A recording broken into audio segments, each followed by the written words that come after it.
Hello there guys and welcome back to Blues Fans TV for my live review of Tottenham 0, Chelsea 2. And things are a little bit different on the YouTube stream today. For some reason it didn't let me choose the settings that I usually choose.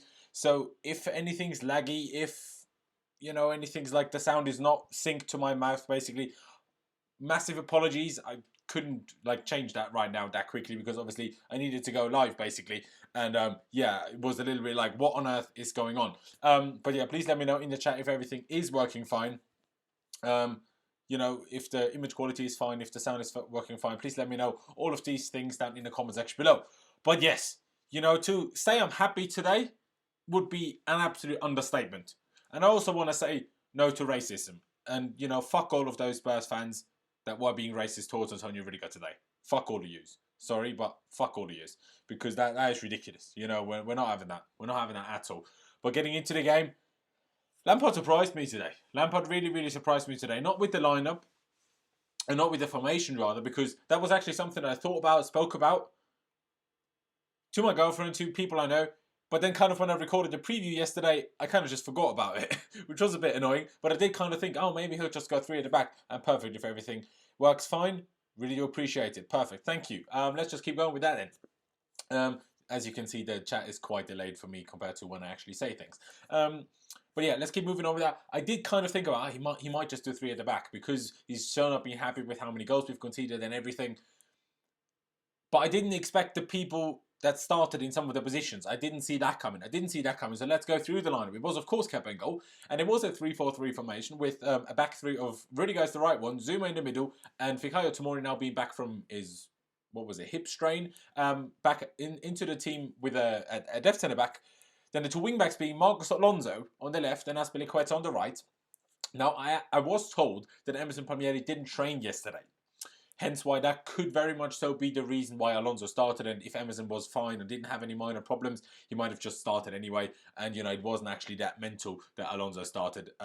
It was just that it had to be done because Emerson wasn't fit. On the other side, I personally always think Aspi should, at the moment, for the time being anyway, play these huge games because he just puts on a good performance in pretty much all of them. And he did so again today, so I was happy with it. Didn't have any problems with it. But of course, some people said, why isn't Reece James starting? A midfield 2 of Mateo Kovacic and N'Golo Kante, which again, I understand if it's a proper midfield 2, even I, as much as I love Jorginho, even I don't think Jorginho is the best option just because if it's a proper midfield 2, you need a bit of legs in there. And Jorginho is, of course, very, very slow. Then the front 3, though, was a little bit...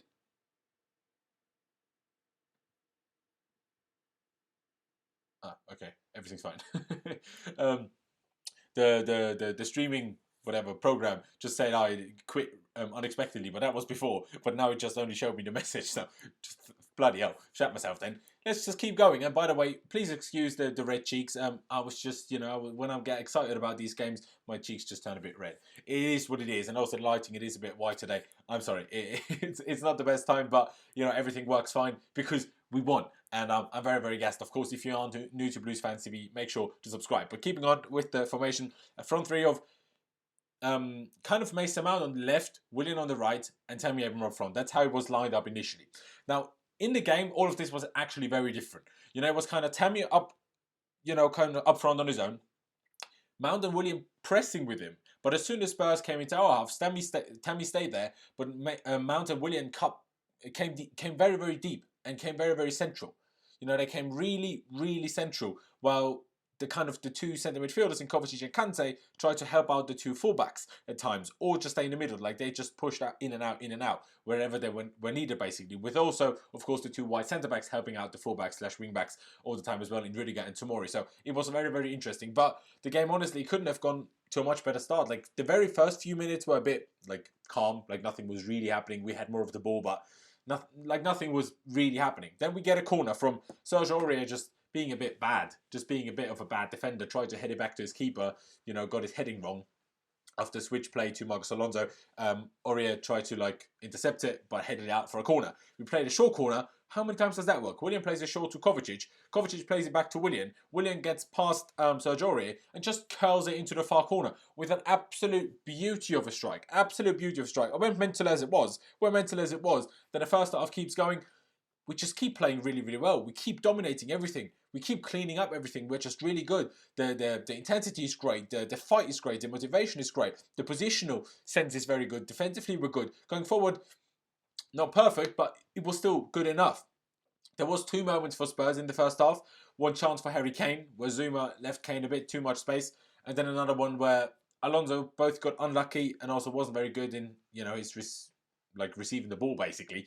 And that led Kane in to put in a cross to the far post, but Heung-min Son kind of didn't really expect the ball to actually get to him, and then he blasted it over. But I think people actually thought that chance was a bit easier for Son than it actually was. Pardon me, just water. But yeah, he put that over. But that was really the only thing that Spurs did all game. They had one chance in the second half, but that was it, honestly. That was it. That was honestly it. And then just before the break, we get a penalty. Now, first of all, the ref gave a free kick for Spurs. It was meant to. I don't remember who played the over-the-top ball to Marcos Alonso. I don't know. I can't remember for the life of me. But anyway, over-the-top ball was played to Marcos Alonso. He was running towards the ball, and Spurs' backup keeper to Hugo Lloris, who of course is injured, Gazzaniga, came out and kind of did a kung fu kick. And then Alonso and Gazzaniga just clashed into each other. Neither of them touched the ball. And the ref first gave a free kick to Spurs. VAR came in and was like, mate, you're having a laugh. Clearly, this is a penalty. So we got a penalty. And that from that moment on, I was like, genius. Frank Lampard is a genius. He started Marcos Alonso because Emerson is so much quicker than Alonso. Emerson probably gets on the end of their ball. Alonso didn't. Hence why Gazzaniga goes for the kung fu kick. Hence why we get a penalty. Hence why we make it 2-0. And actually, when we get the penalty, I was like, oh, who's taking it now? Because Jorginho is, of course, a penalty taker, but Jorginho wasn't on the pitch. And for some reason, I didn't even think of Willian. But Willian was the one that stepped up and scored. With a very good free kick, was very happy with it. Scored, made it 2-0 before the break. It was literally half-time straight after that. And the second half, Spurs made changes. Spurs made changes. They brought, Jose Mourinho made changes. Brought Christian Eriksen on for Eric Dyer, pretty much as the half started. And then Spurs kind of also changed to a 3 at the back formation, but I'm still not sure whether they actually did, because Vertonghen was still very, very far wide left. So they kind of did, but they kind of didn't. It was still wasn't 100% sure, but really it didn't matter because they did fuck all with it. Absolutely fuck all. They had a bit more of the ball in the second half than they did in the first half. What was the overall possession? We had 55% overall, but in the first half we had, well, in the end I guess it evened itself out, but that was because of the red card that is to follow. But yeah, early on in the second half they had quite a bit more of the ball than we did. But other than that, nothing. Like absolutely nothing. But then the thing that in a sense kind of ended the game there and then was Heung-min Son getting sent off. It's a tricky situation. Now, Rudiger kind of fouls Son. That's kind of what happens. Or they're just in a duel anyway. Son goes to ground. Rudiger stands up over him. And Son kind of kicks out into Rudiger's belly. Kind of. Belly, stomach, whatever. Chest, whatever. Rudiger goes down. Makes a bit of a meal of it, I will admit. I will admit that openly as a Chelsea fan. He did make a bit of a meal of that. But it's still the intention of violent conduct. We've seen plenty of headbutts given as red cards, even when they barely, touched the other guy, or when they didn't even touch the guy at all. As soon as you try to headbutt, you're meant to be sent off. And that's pretty much what's happened today, because he did go for the little kick, and I'm like, Son, it doesn't seem like an evil guy, and I'm sure it's just the emotion that got the better of him, and he was probably like the guy standing over him, and he was like a bit intimidated or whatever, and just lashed out with his leg without trying to harm him or anything. And Rudiger did make the most of it, but VAR looked at it and sent Son off, which was the right decision. By the rules of football, it was the right decision. What happened after that is what arguably should be the biggest talking point of this game. As much as I'm happy about us winning, this should actually probably be the biggest talking point of this game, because a minute or so after, you saw Rudiger going just going on the pitch, basically indicating that he was racially abused with maybe monkey noises, monkey signs. Not 100% sure what he meant. Of course, I didn't hear him speak. He then went up to Aspie, I think. Aspie, the captain, of course, went up to the referee, and the referee, I thought it was all handled impressively well. Of course, to those racist pricks, you're fucking pricks. Just get in the bin. I don't ever want to see you. I don't want to see you at football. To be honest, I don't want to see you anywhere. It shouldn't just be, they shouldn't be allowed in football. They shouldn't be allowed in society, really, because it's just too easy to just ban them from football. Well, then what? They can still be racist anywhere else. Make them, go away, do you know what I mean? And no, I'm not, for the death sentence. Okay, we're not in America here. Chill, people. But yeah, where was I? So yeah, of course that happened. The referee then runs over to the Spurs officials, to Mourinho and to Lampard, and explains the situation. Then I think 3 times, as far as I heard from Twitter, announcements were made over the stadium announcement, like the radio, basically, whatever you call it. Basically that racial abuse, of course, not acceptable and everything. Not sure whether it stopped. Not 100% sure. There was also like cups of drinks thrown at Kepa. Didn't actually hit him, but they were thrown at him anyway. Spurs fans are going mental. They kept booing Rudiger after that.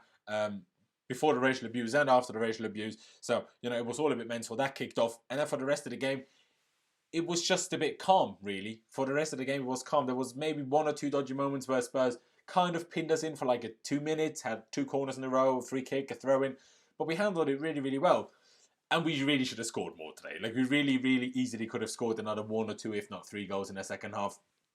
Just taking the chances a bit better, just play out counter-attacks a bit better. But at the end of the day, it doesn't matter. We won as Spurs. It is quite funny and quite ironic that Mourinho, before, of course, he was appointed when he was still a pundit for Sky Sports, he said, he's a little bit worried for Chelsea because how do we perform in the big games? Because at that point, we'd lost to Liverpool, lost to United, drew against Leicester, lost to United twice, actually, lost to Liverpool twice at that point as well.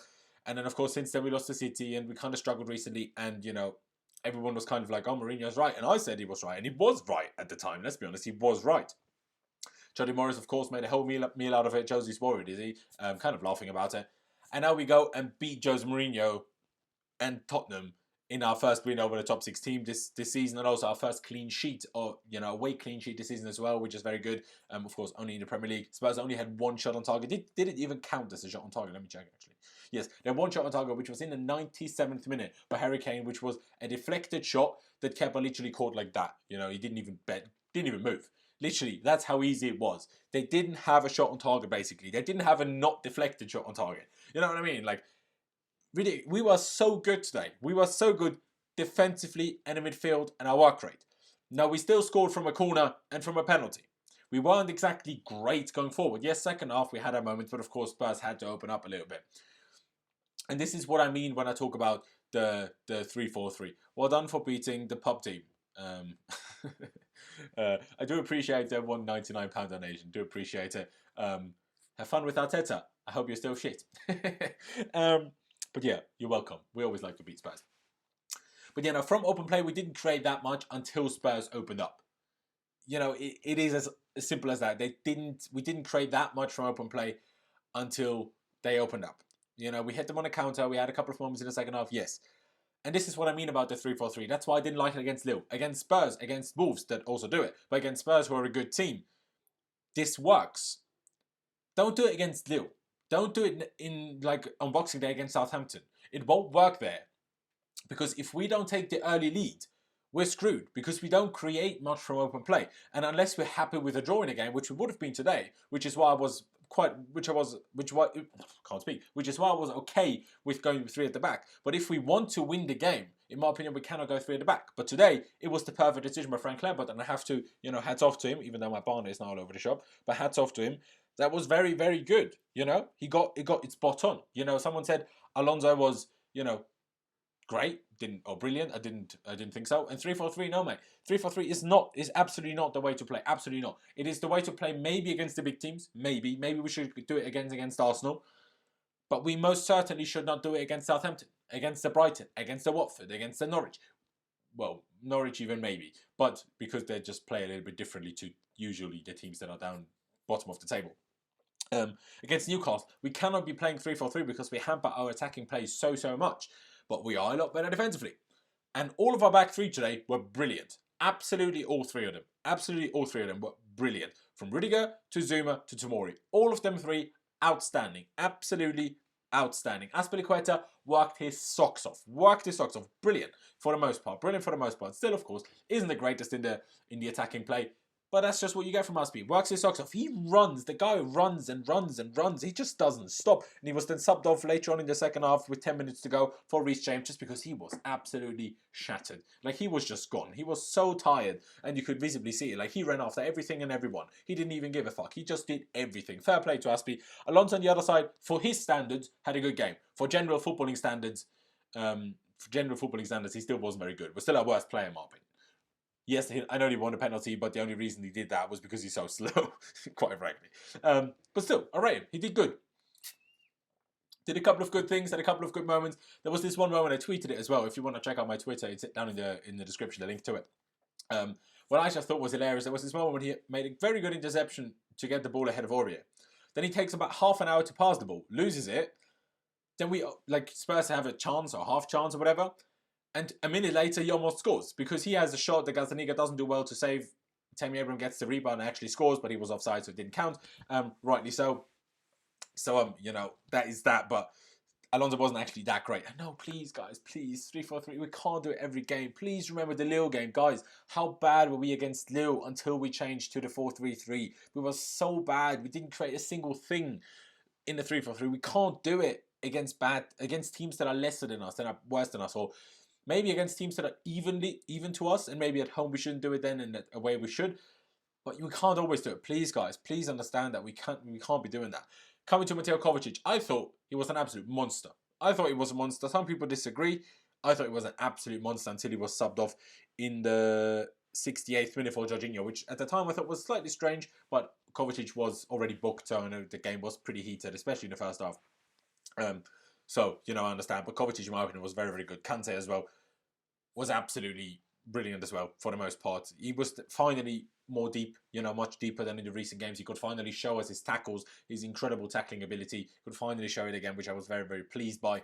And just his absolute... The guy has so much energy. There was one moment in the second half where he could have been through and we kind of really should have made it 3-0, but he didn't. It is what it is. We won. I don't care. But I was very happy with him. Mason Mount had a good game.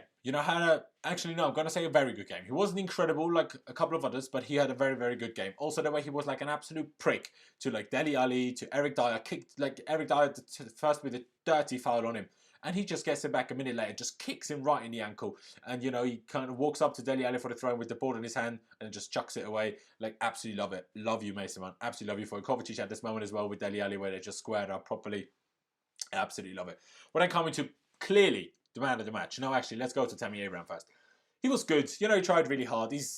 Didn't come off for him today, but this is like in a 3-4-3, the striker's going to struggle. He had a couple of moments where he could have done a little bit more once he was offside when he tried to like play in Mount anyway, when he probably should have shot, but he was offside, like I say, so it didn't matter. And a couple of moments where maybe then he should have passed but shot, or passed but should have shot, But it's difficult. In a 3-4-3, we didn't play to the striker so much. It was mostly long balls. He was up against Alderweireld and Davinson Sanchez. He struggles. He's not the best at those kind of things. He's good at holding the ball up when he gets him to his chest. But when he has to jump for them and it's a header, what bloody hell is that bug? Not sure whether you saw that, but there was a bug. I caught it, by the way, Spider-Man. But yeah, I'm just going to... Can we talk about that Willian first touch and the ball he brings across the pitch in the 93rd? I will talk about it, Nick. I will talk about it. Give me a minute. But yes, Tammy struggled a little bit, but was still a good... had a good game. Just really played for the team today. He really worked his socks off. And when he came off after 80 minutes as well, he was dead for. He was absolutely dead for. And fair play. Fair play to him. He had a decent game, I thought. A decent game. But by far the man of the match. Like, by far the man of the match. Willian. There's a reason why he has this song called He Hates Spurs. No, he hates Tottenham. What am I on about? He hates Tottenham. There is a reason why that is his song. Because that performance today was unbelievable. That performance today was ridiculous. That goal, insane. The pressure of the penalty, taking it calmly, collectedly, doesn't do a Barkley, scores it, calm. But then generally his play, his work rate, his defending, his running forward, his decision making in the final third, his crossing, his passing, didn't actually have any more shots than the two that he scored. But yeah, I agree. I'll get to the formation thing again. Sorry, guys. Just hold on. Let me just talk through what I have to say. And then I'll get to the chat. And Juka, whatever. 3-4-3 clean sheet. Oh, I wonder why we didn't get a clean sheet at Lille then when we played a 3-4-3. Wonder why that happened. Shit, huh? Awful. Annoying, that. Annoying. Bloody hell. Or 3-4-3 clean sheet. Oh, we only conceded 2 against Wolves, didn't we? Oh, only 2 in a 3-4-3. Mental, isn't it? Mental. No, let me just keep going. Weird. Ridiculous. And Nick mentioned it, forgot your surname, but Nick mentioned it earlier. That touch from a long ball, I think it was Kepa's ball, might have been the centre-back's ball, to Willian. That first touch, he turns around and just sprays it over to Michy Batshuayi, who then, should have just played it over to Mason Mount, chipped it over, and Mount was one-on-one with the keeper. He didn't. He takes it on his left, but only puts it like half a yard wide of the far post. Obviously, he wants to get his goal. He wants to get into the team, and as a striker, you have to score, and otherwise, you're not going to get into the team. He's not going to start over Tammy Abraham if you get an assist in the 93rd minute, but a good goal that gives him a bigger chance. So I understand it. And at that point, we were safe from losing the game, from throwing it away. So everything is good. And I'm just so happy. I didn't see this coming. I didn't think we would win. If you saw my preview yesterday, I was pessimistic. I didn't even think we'd get a draw, in all honesty. I might have said we could get a draw if I thought about the fact that maybe we will play a 3 at the back, because I did think about it like in the days leading up to the game, but not yesterday for some reason. So I kind of forgot about it. Mount did have a great first half. Yeah, I agree. Yeah, Mount should have been subbed. Yeah, I think the only reason why Kovacic was subbed rather than Mount was because Kovacic was booked. I think that was the main reason. If Kovacic isn't booked, he probably stays on, and then Kovacic, Jorginho, and Kante together as a 3 give us more control in the game. So I guess that is that. But yeah, no, I'm just so happy. Willian was great. Defensively, we were great. Spurs didn't have a shot on target until the 97th minute, and that was an easy save for Kepa. An easy save. Rudiger, really good. A really good personality, commanding, being a leader in there. Zuma, at some points, being the kind of opposite type of leader, because once he had to calm Rudiger down. Tomori, brilliant. Like, Tomori was the best of the 3, in my opinion. Tomori, like, not once did Tomori even come under pressure. He was so far ahead of everyone in his mind and what he had to be and what he had to do, that he didn't even have to be worried once. Not once had Tomori be worried. And yes, you could say, Heung-min Son plays on the left, and then that means obviously Rudiger is a little bit more troubled than Tomori is with Lucas on the right. I guess you could argue that, but it's still, to me, Tomori was the best of the 3. But of course, I mentioned Kovacic, I mentioned Kante, I mentioned Willian. They were all brilliant. Interesting that Pulisic didn't come on, but of course, due to the result for the most part, it will be interesting to see what we do on Boxing Day against Southampton. It will be very interesting to see what we're going to do there. But yeah, other than that, let me just get to the chat and answer a couple of things that you guys spoke about in there. Just a couple of things. I'm going to leave it at that then, though, because we've already been going for... What? No jail for speech, life ban. Yeah, I don't know what you're on about. Yeah, let me just see a couple of things from the chat. Alonso did great. Don't think he did great, but he was very good. Kovacic misses versus Southampton, bro. Yeah, you're right. Southampton, Kovacic is not suspended because he picked up his 5th yellow card of the season. Means he's suspended against Southampton, but it's fine. Let's be honest. It will be Kante and Jorginho and Mount as the 10. We should be okay. We should keep playing Marcus to play Tottenham. Yeah, you're not wrong. The 3 centre defensive work will help Chelsea. Against big teams, yes. 3 at the back work. Against big teams, yes. Against all teams that also do it, like Wolves. We will be okay for Southampton. Jadon Sancho or Timo Werner? Jadon Sancho, clearly, because we have a good striker in Tammy Abraham. I miss a winger. I want another winger. Striker, yes, I want a better backup to Michy Batshuayi and Olivier Giroud offer, but I'm okay with Tammy. Timo Werner, in my opinion, at the moment, is better than Tammy Abraham. Whether he will be able to replicate his ridiculous Bundesliga form of, I think, 18 goals, unless he scored yesterday, 18 goals in the game so far. Whether he's going to be able to replicate that in the Premier League, I don't know, but I would prefer Sancho over him, but ideally we just get both. Alonso is better than Emerson and James. Are you mental? No, he's a worse player in the team. Well, maybe not, but maybe with Barkley. I knew changing from the obvious 4-3-3 was the thing to do. Willian was a beast today. Yeah, it was the thing to do just to make us more solid defensively, I think. And also, Lampard marked Mourinho off. I don't think Mourinho expected the 3 at the back. For some reason, a lot of us fans, even me, even though I didn't say it in the preview, I know, and it's easy for me to say, I expected this. I did. Well, what can I do? You have to believe me. If you don't, you don't. Fair enough. I was surprised that he clearly didn't see it coming. Also, the Alonso situation, what Alonso does bring is, of course, more height when defending set pieces, when defending throw-ins, because he's just taller. That's also one of the reasons that Sarri always gave whenever Alonso did play over Emerson. That was, the situation. Timo will put Tammy to play well. Yes, but we're not going to change to a 2-striker formation regularly, and Timo Werner is not an out-and-out winger. Like, that would be silly to play him there regularly. What was your thought on centre-backs? They were all brilliant, but Tomori the best for me. I would love Chilwell, Telles, or Tagliafico. Chilwell, yeah, I like him as well, although he got done by Mahrez yesterday, just as Emerson did, a few weeks ago. Telles is good, but Portuguese League is a tricky, transition. It's not that easy. And Tagliafico, Well, we'll have to wait and see. Willian deserves a good 2-year contract now.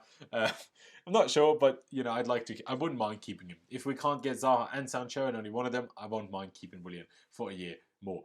We need to shoot when we get the chance, stop excessive passing. At times, yes, at times, no. You know, it is what it is. And yes, Chilwell was a bit exposed yesterday, but everyone can have a bad game. That doesn't mean he's a bad player. And it doesn't mean Emerson is a bad player because he was exposed against City. City is also a very good team. And Mara is a very good player. But guys, I'm going to leave it there. One last thing that I do want to mention is no to racism. If for some reason you are one of these people that did abuse Antonio Rudiger racially, of course this hasn't been confirmed, you know, allegedly, but, you know, Rudiger said it happened.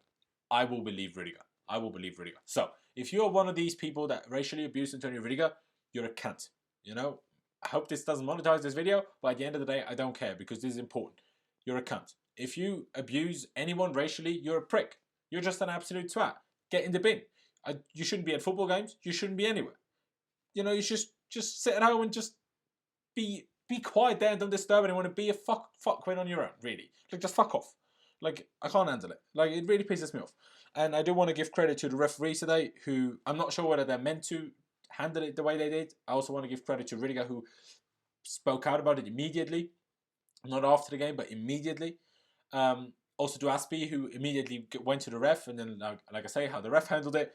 Not sure whether the Spurs stadium or whatever, they could have done a bit more, but they did make the announcements that, you know, were needed. You know, that is the least they could have done. I'm not sure whether they removed those fans, whether they found them with the VAR cameras possibly, like they try to do in Italy now. I don't know. But it was good. And it's just a simple no to racism. It's as simple as that.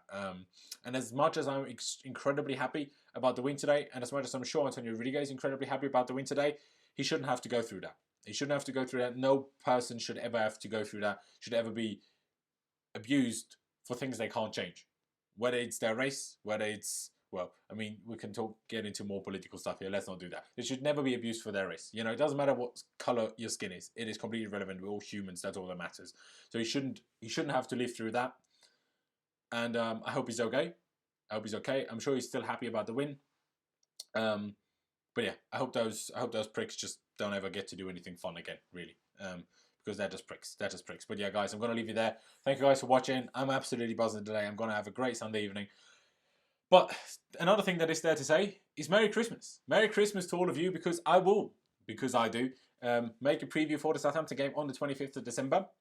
Because nothing else to do really now, but because I'm from Austria and we celebrate Christmas and Christmas Eve. So the Christmas Day, 25th, is a family day, but, you know, by the evening time or late afternoon time, by the time I will do the video, you know, I have nothing to do. I'm just sat here around bored anyway. So, you know, I will provide that preview for you. Of course, if you're bored, by the time you get to the 25th in the evening, you have a preview for the Southampton game on Boxing Day to watch. But yeah, Merry Christmas to all of you if you are celebrating. If you're not and you're just happy that you have a holiday, you know, enjoy your holiday. Thank you guys for watching. If you haven't already, please be sure to subscribe to Blues Fans TV. Make sure you smash the notification bell button so you don't miss any of your future videos. And also drop a like if you watch this live stream. I would massively appreciate that. And if you're watching this as a video later on, also make sure you drop a like as well. If you want to, you know, click the poll up there. It's quite a funny poll. Who was your man of the match? Willian are all the options. If you want to pick one up there, do that. But yeah, thank you guys for watching. Up to Chelsea. And I'll see you when I see you.